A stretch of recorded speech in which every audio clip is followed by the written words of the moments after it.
जय हिंद दोस्तों।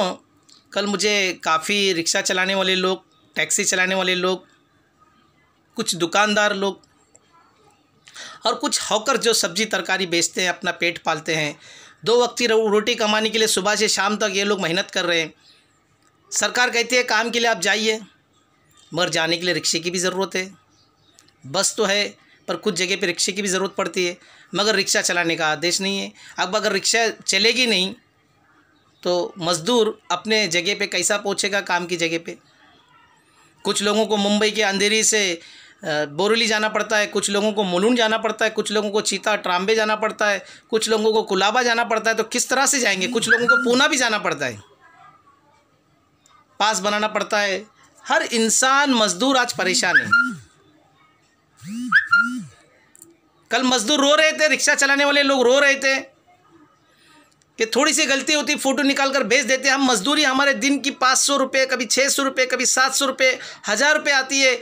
बहुत मुश्किल से मेहनत करने के बाद उसमें भी हमको मालिक को पैसा देना पड़ता है, फिर उसके बाद पेट्रोल डालना पड़ता है, फिर जाके मजदूरी बचती है 400-500 रुपया, जिससे घर चलता है। मगर कब? जब पैसेंजर आएंगे तब, जब धंधा चलेगा तब। नहीं तो घर में भूखा सोना पड़ेगा। मेरे बच्चे दूध के लिए रो रहे हैं, मजदूर कह रहा है, रिक्शा वाला कह रहा है, टैक्सी वाला कह रहा है, दुकानदार तक कह रहे हैं। और सबसे इस लॉकडाउन के अंदर सबसे ज़्यादा तकलीफ अगर किसी को हो रही है तो मिडिल क्लास के लोगों को हो रही है। सभी लोग कर रहे हैं। हम सरकार के आदेश का पालन कर रहे हैं, लॉकडाउन का पूरा पालन कर रहे हैं, फेस कवर मास्क लगा रहे हैं, सैनिटाइज़र लगा रहे हैं, साफ़ सफाई का ख्याल रख रहे हैं, सोशल डिस्टेंसिंग का भी ख्याल रख रहे हैं, हर चीज़ का काम कर रहे हैं। उसके बाद भी हमारे पे इतना जुल्म अत्याचार क्यों? सरकार ने हमें मदद की, क्या मदद की? अनाज दे दी, राशनों की दुकान से कुछ लोगों को मिला, कुछ लोगों को नहीं मिला। कुछ तो बहुत ज़रूरतमंद थे, उनको तो मिला है तक की भी नहीं। बोले हमने कैसे कैसे ज़िंदगी गुजार रहे हैं, हम लोग लड़ रहे हैं मौत के और ज़िंदगी के बीच में, हमारी सुनवाई कौन होगी? शुरुआत में सभी लोगों ने मदद की है, कई एनजीओ के लोगों ने मदद की है, कई संस्था के लोगों ने मदद की है, कई धार्मिक संस्था के लोगों ने मदद की है, कई बिजनेसमैन ने भी मदद की है, सरकार ने भी मदद की थोड़ी बहुत। मगर अब वक्त बहुत ख़राब चल रहा है।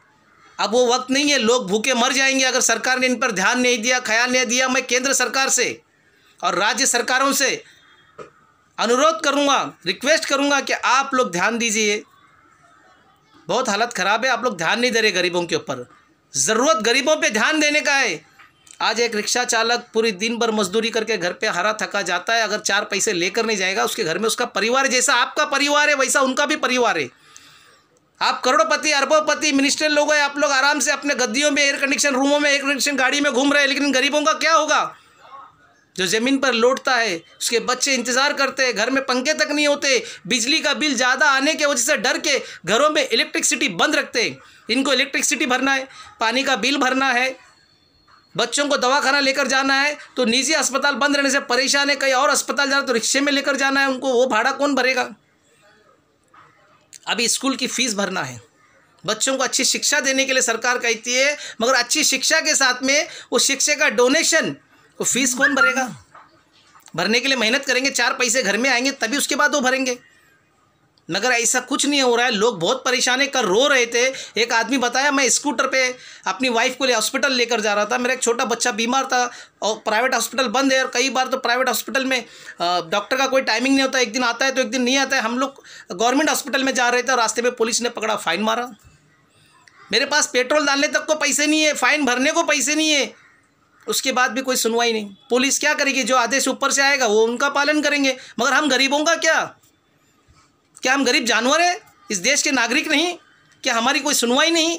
कब तक अत्याचार चलते रहेगा? तो जागीरदार साहब, आप हमारी बात केंद्र सरकार तक, राज्य सरकार तक पहुंचाने का काम करें और गरीबों पर ध्यान देने का काम करें। बहुत हालत ख़राब है। अगर काम धंधे नहीं होंगे, 4 पैसे नहीं आएंगे, घर में ऐसे ही हम लोग मर जाएंगे। त्योहारें जा रहे, कई त्योहारें आ रहे, हम लोग कुछ नहीं खरीद सकते। आज बच्चे रोते हैं तो दूध हम लाते हैं तो एक ही वक्त का दूध मिलता है, वो एक वक्त ही दूध पिला के हम बच्चों को समाधान करना पड़ता है। तो मैं सच में कहता हूँ सरकार से, केंद्र सरकार से, राज्य सरकार से, राजकारण पॉलिटिक्स अपनी जगह पे, मगर जो सच्चाई ग्रास रूट में जो हालात है सच में बहुत ख़राब है। एक रिक्शा वाला दिन में 400-500 रुपये कमाने वाला, अगर उसको 3-4 फ़ाइन लगेंगे, उसके परिवार पे क्या गुजरेंगे। ऐसा मत करो। मैं पुलिस से भी निवेदन करूँगा। मैं जानता हूँ आप लोग 24 घंटे ड्यूटी करते हैं, आपके ऊपर भी एक जिम्मेदारी है, मगर समझ कर चलो। गरीबों पर इतना अन्याय मत करो। जो गलत करते हैं उन पर कठोर कार्रवाई करो, मगर जो बेचारे मजदूर है, जो खाने से पहले से मरे हुए, जिनके घर में औरत बीमार है, घर में बच्चे बीमार है, खाने को एक दाना उनके घर में नहीं है, वो बाहर नहीं निकलेगा तो क्या करेगा। जबकि वो कानून का पालन कर रहा है, फुल फेस कवर मास्क लगा के निकला हुआ है घर के बाहर, सैनिटाइजर मार रहा है अपना, फिर भी उस पर कार्रवाई की जा रही है। तो जहाँ गलती उस पर कार्रवाई होना चाहिए, मगर मजदूर के ऊपर इतनी कार्रवाई मत करो। सब्जी बेचने वाले, सब्जी तरकारी बेचने वाले, जितने भी लोग हैं, हॉकर्स, वड़ा पाव बेचने वाले, हर लोग परेशान है बेचारे।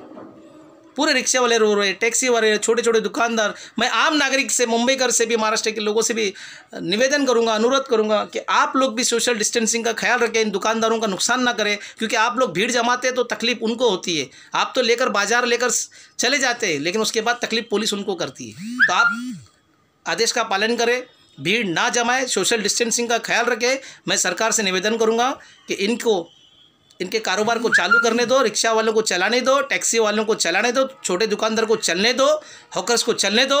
सिर्फ आम नागरिक को आप कानून का पालन करने के लिए बोलिएगा, सोशल डिस्टेंसिंग का पूरा ख्याल रखें, भीड़ ना जमाए।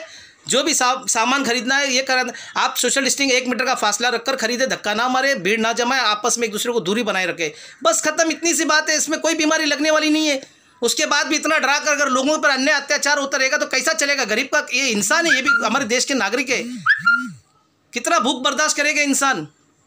1 महीना करेगा, जितने लोगों ने मन से तन से सब मदद किया, 1 महीने के अंदर खत्म हो गया। अब उनका कोई मदद करने के लिए आगे नहीं आ रहे। वो लोगों का हमको ख्याल रखना है, सरकार को ख्याल रखना है। परिवार के लोग हैं, आपके परिवार, सरकार यानी क्या, अगर केंद्र सरकार में बैठे प्रधानमंत्री तो वो भी एक राजा है, और स्टेट लेवल में जो मुख्यमंत्री बैठे हैं तो वो भी एक राजा है। तो उनको पूरा ख्याल प्रजा का पूरा करना पड़ेगा। और सबसे पहले गरीब और मिडिल क्लास का ख्याल रखो, वरना ऐसा हो जाएगा भूखे ही मर जाएंगे। और भूखे मर रहे, एक वक्त तक खाना मिल रहा, दूसरे वक्त के लिए फिर तड़प रहे। ऐसा कब तक चलेगा। तो उन्हें काम करने दो, उन्हें रोके ना। और जहाँ भी उनको बस कानून का जो आदेश है वो पालन वो बिल्कुल करेंगे। जो पालन नहीं करता है तो उन्हें वार्निंग दिया जाए, मगर जो कर रहे हैं उन्हें ना सताया जाए। बस मेरी इतनी निवेदन है। सभी पुलिस वाले भाइयों से भी रिक्वेस्ट है कि आप प्लीज़ परिवार का जो गरीब लोग उनका दर्द को समझने की कोशिश करें। ड्यूटी निभाना है, आपको आदेश आया हुआ है। मगर हम आपसे भी कहते हैं कि आप अच्छे लोग भी है, कुछ पुलिस ऑफिसर कुछ 1-2 कड़क भी रहते हैं, लेकिन कड़कपन इतना मत दिखाओ कि मजदूर आपको बद्दुआ देने लगे। मजदूर की दुआ लो, रिक्शा चालक की दुआ लो।